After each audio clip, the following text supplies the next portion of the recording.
Hey there, Jed Coburn is here with the Exercise Physiology Show. This is episode number 45. And why do I make it? I make this because I'm an exercise physiologist. I am a former fat kid, and I'm a great filter when it comes to my experience and education from the internet.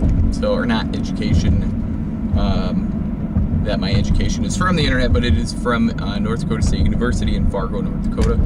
But my experience on the internet, right?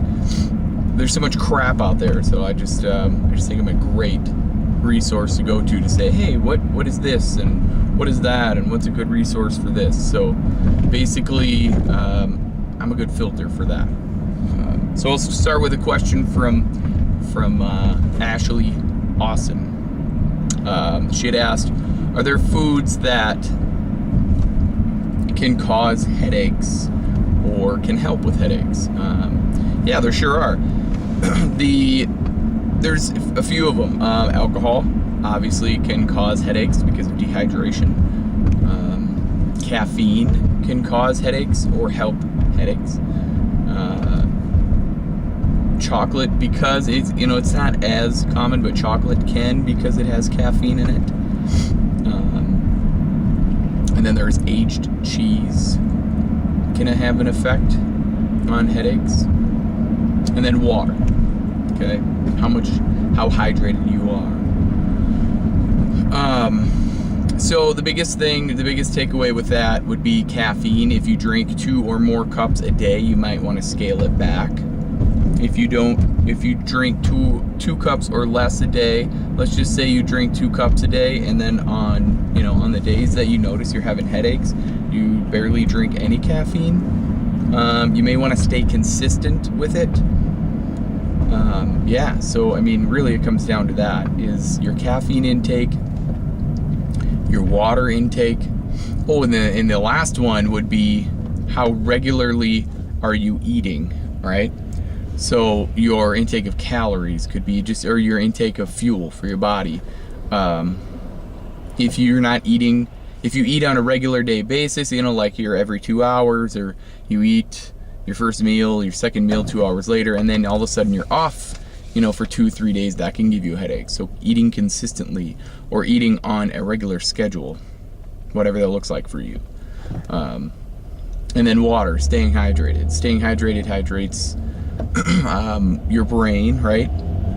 And also keeps your circulation high, and high circulation means more oxygenated blood to your important organs, like your brain and your heart, and so yeah, water and caffeine, I would say, are the 2 big components of that.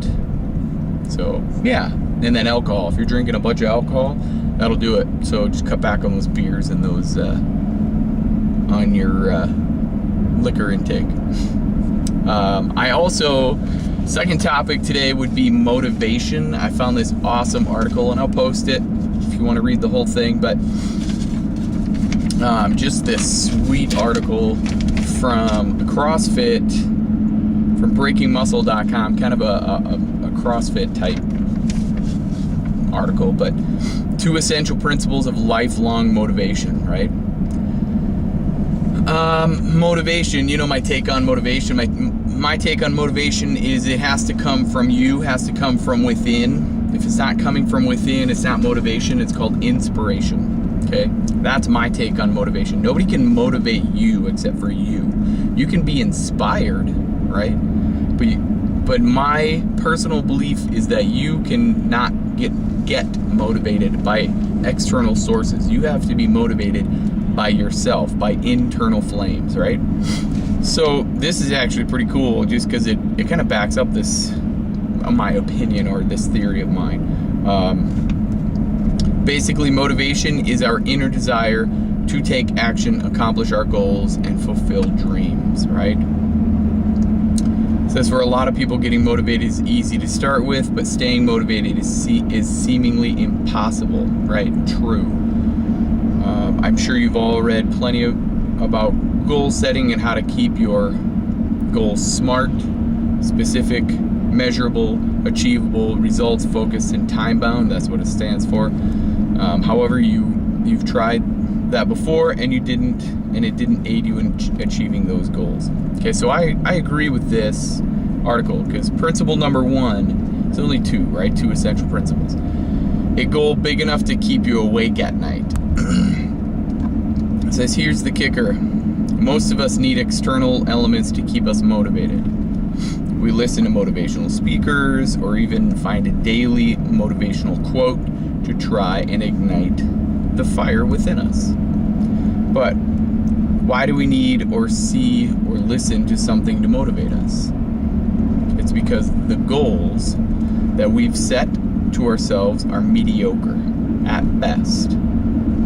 Basically, it comes down to they're achievable, right?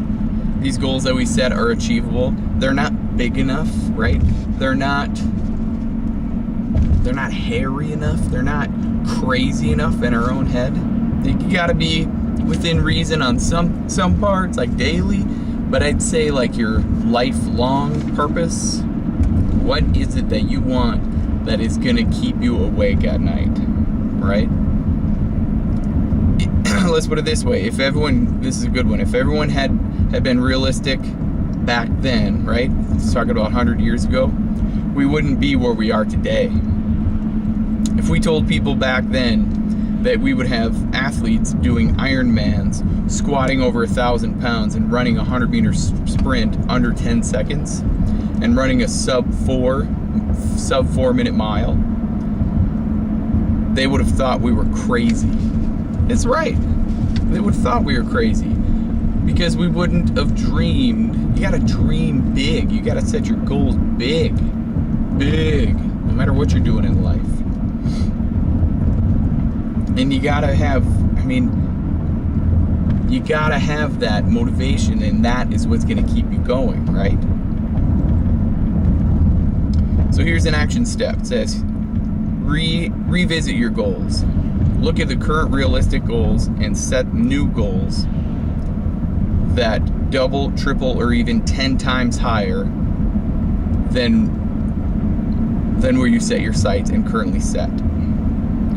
Whatever you do, don't be realistic.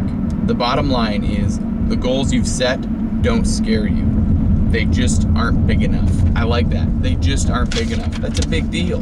They gotta be big, no matter what.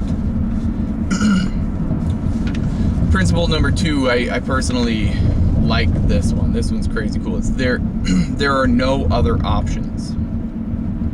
So basically it comes down to this. The one common element that all of these things have is that they almost always achieve their goals if they were there's a steering wheel. If they have no other choice, okay? If you have no other choice but to succeed, like you were backed into a corner and you had to succeed, would you? Necessity brings unimaginable out of us.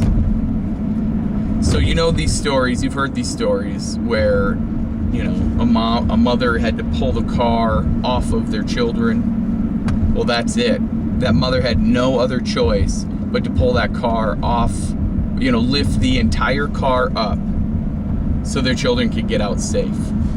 Or the other story where, an innocent bystander, or you could even say a father, couldn't get the door open to the car because the child was in there. Could say burning car. And he ripped the door off. Okay, if you have no other choice than to succeed at whatever is the task at hand, then you're gonna find a way, and your body is gonna let you. Okay? That's a big deal. So there's a story within this one that says this guy goes to a gym, goes to the CrossFit gym, and you have to be put in situations that can make or break you, right? And this is a daily occurrence in this gym. So he went and he got on the rower, right? It's called like a water rower or an Indo rower. and he did 2,000 meters, and he wanted to do it under 7 minutes. And they don't redo anything. You don't redo it. You just get better at it. Well, he asked the instructor, owner, whatever, if he could redo it. And essentially he looked at him and he said, well, we don't do redos here, but here I'll cut you a deal. If you get on that rower, and this is a big deal to this guy, he wants to be in this gym, he wants to get better in this gym, he loves this gym more than I think anyone would know. And this guy had said this, right? The owner, the instructor said this: we'll cut you a deal today.